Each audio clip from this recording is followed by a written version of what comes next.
Hello everyone, this is Astocky here. Welcome to episode 30 of my Technic pack Let's Play. If you look behind me, you'll see that there is my blaze spawner. That looks, well, very similar. Actually, it kind of looks like a face if you look at it. Sort of, there's a bit of a nose and a... yeah, it's not important. The important thing is that you'll see that now there's a bit of a wall here and that things look a bit different. That now, instead of levers, I have buttons.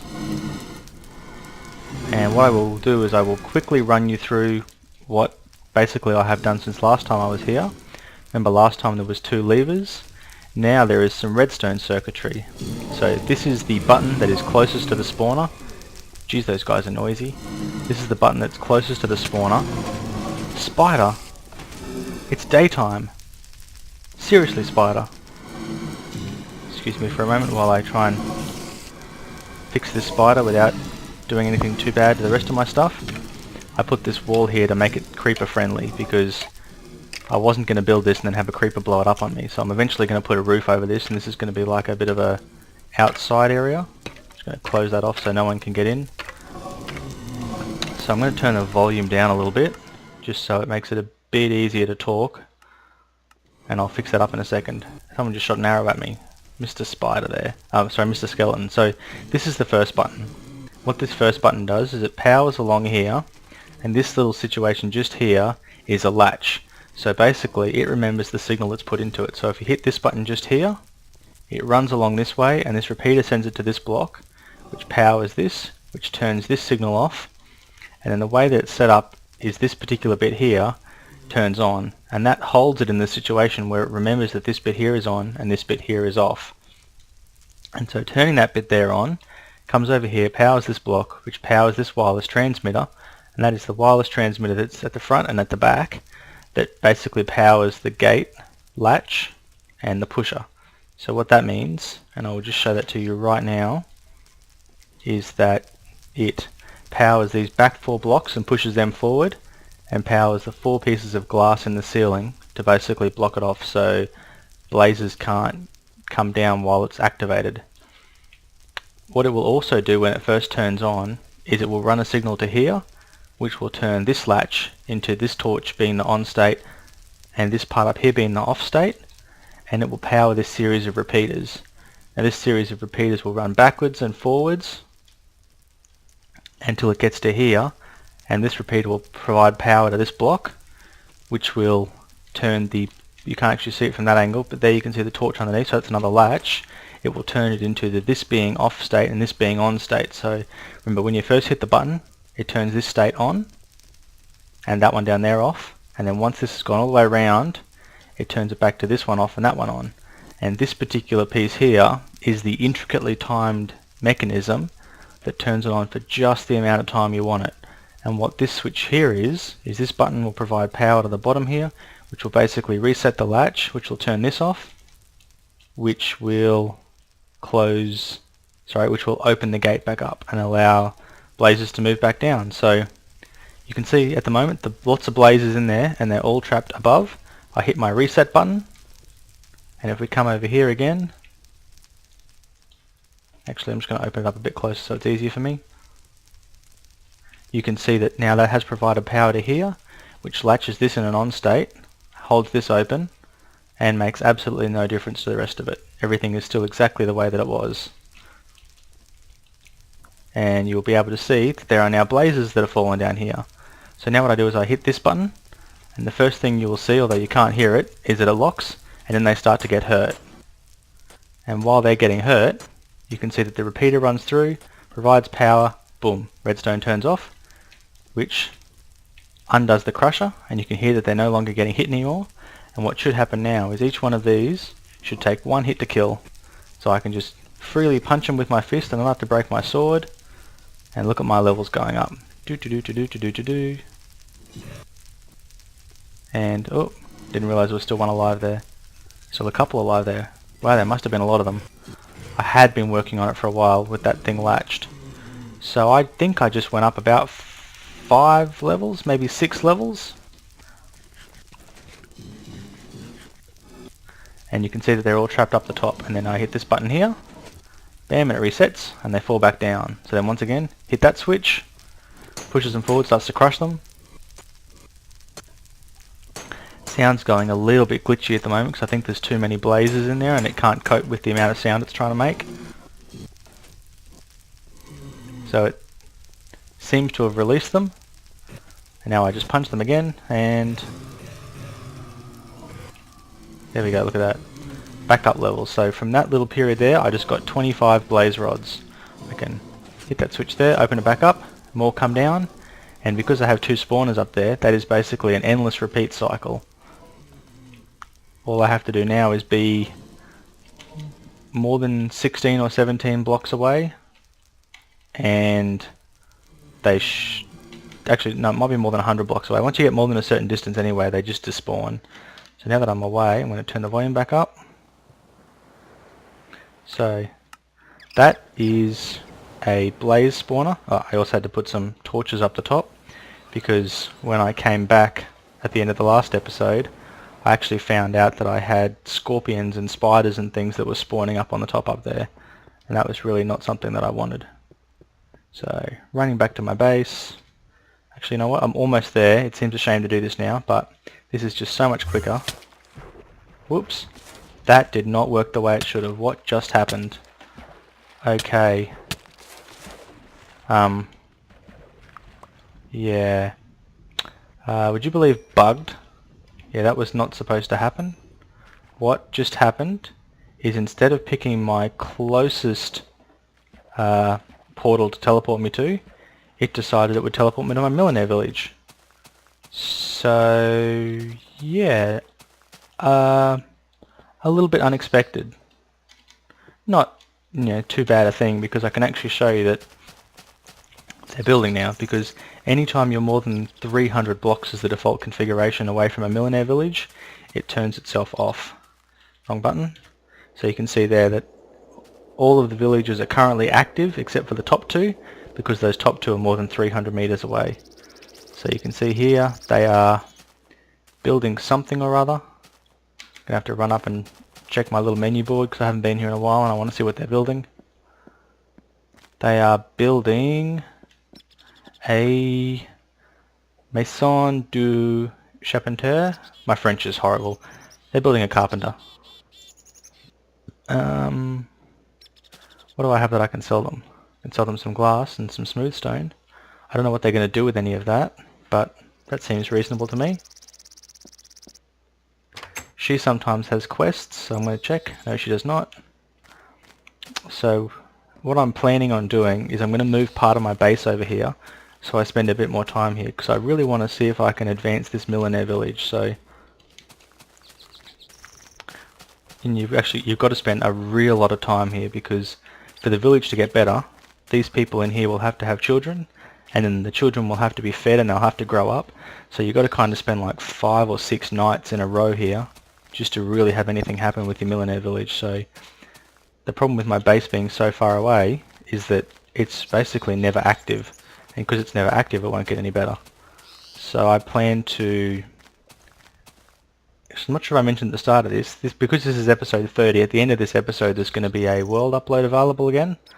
So what I plan to do is I plan to get a little tiny bit of a base set up here, and then I plan to do a few things with millionaire and kind of set things up a little bit so that you'll have my other base, my blaze spawn, all that good stuff, and then here you'll have a bit of a portal that can take you to your millionaire village, and you can basically just, you know, watch it grow and watch it form and do cool stuff. So I'm going to pause the video for a while I get ready for the next thing I'm going to do, and I'll be back soon.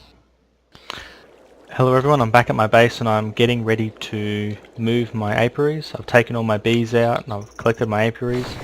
Oops. What I'm doing though is I'm having a lot of trouble, and I'm finding myself getting really annoyed by... Nope. Gonna need this. Getting really annoyed by having to pick up all these flowers manually. So what I'm going to do is I'm going to make myself a stone sickle. So that's how you make it. Easy. There you go. So I haven't made one of these before, so what happens is you basically right click, no, left click, and what it does is anything that's on top of grass in quite a large area all sort of jumps out of the ground. So So it means instead of having to punch over and over and over and over, you can basically just click once and it just kind of happens. So what I'm going to do is go downstairs, sleep until morning, and I'm going to grab some things out of my chest. Actually, I'm going to grab some things out of my top chest while I'm up here before it becomes... Just going to grab some wood out, and then I'm going to... What happened there?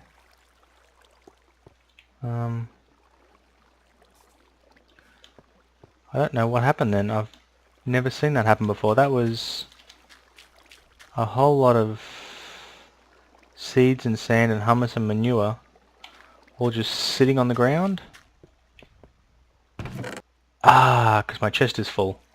Okay, that explains a lot. Just get my alchemy bag out, fill that full of stuff, and then we'll grab some more things out of here. We'll sort it out first. Don't really have a need for much of this stuff. That should be just about enough. I say just about enough with a bit of sarcasm because I can't carry anything else. So, what was I going to do again now? I've totally lost my train of thought. Ah yes, I was going to grab some wood and some things. Turns out I already have way more of those than I need. Lots of redstone there too. Should change that, but can't be bothered. So now that I've got just about everything that I need, I'm going to sleep until morning, and then I'm going to zip to my millionaire village and start setting up a bit of a house there. Back soon. Okay, it's morning and here I am back at my millionaire village. Hopefully these people over here should come back and get to finishing this building. No idea where the person who's supposed to be building it is. There's occasionally a bit of a glitch with millionaire. It doesn't like you teleporting right into the middle of a village. Sometimes when you do that, it doesn't actually know what to do and it kind of craps itself. And when I say craps itself, what I actually mean is sometimes you will end up in a situation where you don't have the people that should be doing things spawning correctly in. I'm just going to make a tiny little sort of 3x5 house here.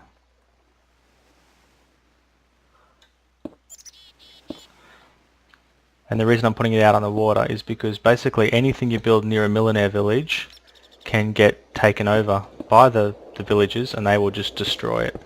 And when they destroy it, the blocks actually disappear, they're not drops. So if you see them doing it, you can't even kind of go, well, that's okay, I'm going to get the stuff when they drop it.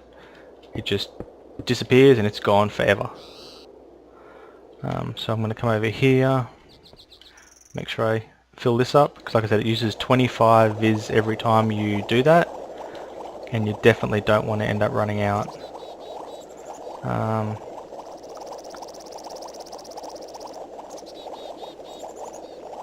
Make one stack of planks for now.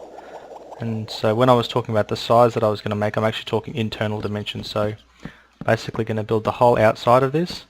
The other advantage is being in the water, it's going to make it difficult for mobs to get to me. So something I'm going to do really soon once I get the opportunity to is I'm going to mob proof this place by putting torches all around the outside, and then I'm going to put a bed in as well. Don't know how high I want to make this yet. I think this is the height that I want it to be. I'm just going to make a really simple square roof. Guess you could call it a chateau, because everything else in Millionaire is French. Their houses look much cooler though, because they have that kind of sloping sort of angled roof on top of them. So you can see that they have all the equipment that they need, and for some reason they're still not building where they should be. So I think what might have happened is, like I was saying, I think that person has glitched. But there's no real easy way to know for sure. Where's my axe gone? Punching wood. It's almost embarrassing this far into the game to be punching wood. Should have filled those in. So I'm gonna going to build myself a second bed. I'm going to reset my spawn point in here and sleep, because some of the things that happen in Millionaire you can't sleep through. So, sorry, you need to wait through, so the only easy way to do that is to sleep. And normally with the normal beds in Minecraft that wouldn't work, but thanks to Somnia it works just fine. So here's my little room. I'm going to put down my little double chest here and fill it full of stuff, and then once I get the chance I'm going to put the beds in. Don't want to put my philosopher's stone down. I put all the flowers in there, didn't I? Where are my yellow flowers? Okay. Gonna get rid of everything except basically my flowers. And what I'm going to do is find a spot, thinking somewhere out here in the field a long way away from the village. Thinking somewhere here. Leave a bit of space, and then let's just run around and randomly place... Okay. I need my sickle back. Maybe this will be fine. Just randomly place some flowers.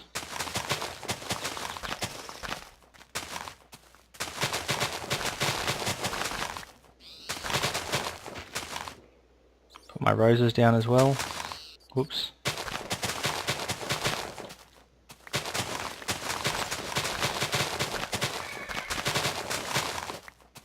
I feel like I'm knocking more of my own blocks than I'm actually putting down.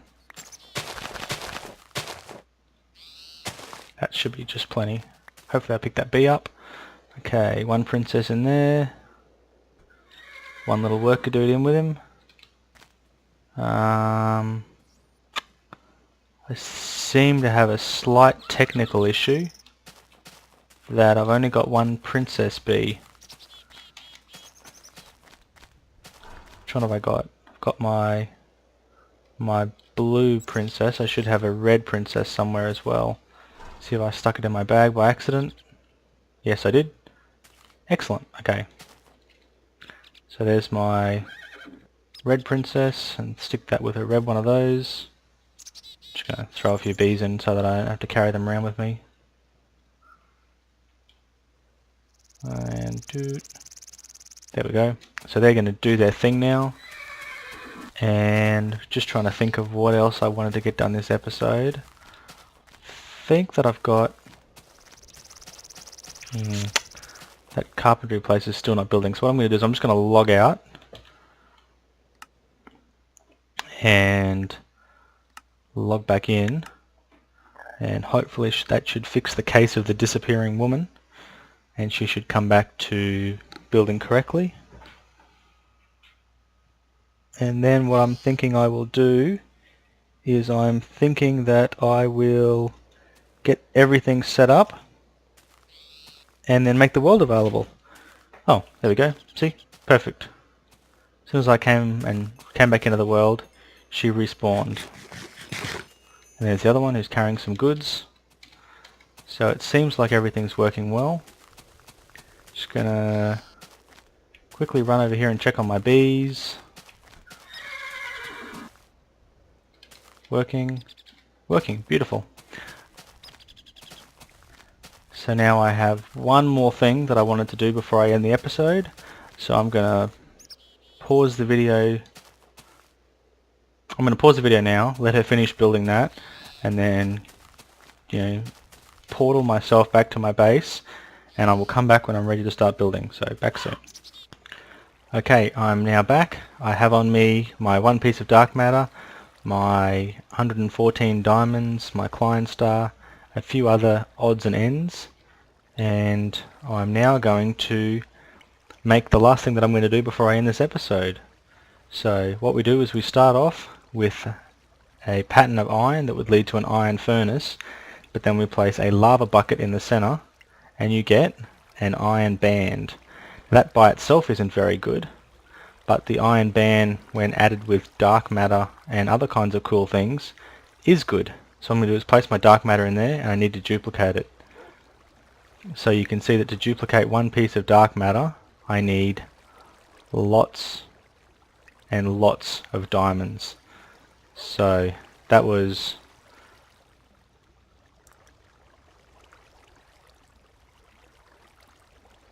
17 diamonds for one piece of dark matter. So what I'm going to do is just dump diamonds in there and grab dark matter out. So that should be okay. That was 5. Ooh. And now what I'm going to do is I'm going to place my Klein star in, and you can see that by placing it in, it sucks up all the energy that it can possibly fit into it and then leaves whatever's left. So I'm going to grab an extra energy collector because I know that's going to come in handy, and might grab a couple of pieces of silver just because that's just an easy way to burn up the EMC with an item that I can change back later. And a jack-o'-lantern. So what I'm going to do is start with the collector, seeing as I have one. I'm just going to place it here. Because I already have the EMC for it, it's going to be dumping straight into here and increasing the rate at which that duplicates. But now for the important part, I am going to craft myself my ring. So 1 iron band, 4 pieces of dark matter in the corners, feathers all around, and you get Swiftwolf's Rending Gale. Now this is a very EMC expensive item to make, because you can make some other rings that only cost 2 pieces of dark matter, but this costs 4. You might say, well, why on earth would I want that? The first thing that it does is it negates fall damage. That wasn't a very good demo, but you'll just have to trust me on that. It absolutely negates fall damage. I wonder if this will work. There you go, you can see I'm nice and high now, and as long as you have it in your hotbar, it doesn't do anything if it's not in your hotbar, but as long as it's in your hotbar, no fall damage. So that's the very first thing that it does. And I need my pick back. Where did I put that?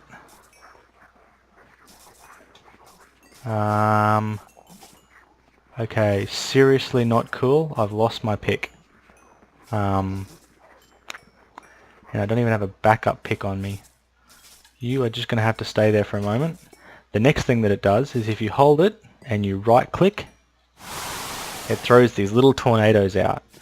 Now what those little tornadoes do is, if see Mr. Creeper over there, if I shoot Mr. Creeper with a tornado, he jumps and goes flying backwards. It's like a super ultra mega knockback effect that he gets, and has the same effect on that spider. You saw that fly back. The third thing, and this is really the reason why I got it, is that just like creative mode now, if I double tap spacebar, I can fly. And not only is flying faster than walking, it's actually faster than sprinting. You can see I'm flying around. So there you can see the torches that I put on top. And it does use a fair bit of EMC to do this. I mean, it's not like astronomical. My 50,000 that I have, which is, you know, 11 or 12 diamonds worth, will last quite a while. But you can see that by landing, it turns itself off. So that is what I think a absolutely brilliant item. Ah, bees. Get out of here. Or wasps, I'm not really sure. There must be wasps, because I got bees in my hive and they're safe. But where on earth? I can hear some more noises. My dog isn't even protecting me. Stupid dog. I know when I started this trip off, I had a super cool pickaxe. And I can't, I definitely haven't lost it, that just wouldn't make sense. So I'm going to zip myself back through my little teleport. I must have plonked it here in my chest. In my house that I forgot to close. Yep, there we go. So, hopefully, as long as you have Viz crystals as well, if you hold the talisman in your hand and right click, it will take you to, and I think it's randomly picked, but it will take you to one of your portals that you have. In a few episodes time I'm going to make some more portals, and then I will go into a bit more detail about how you designate exactly which portal you want to go to. But for now, it uses 1 Viz crystal for each teleport, so that's enough for 30 teleports.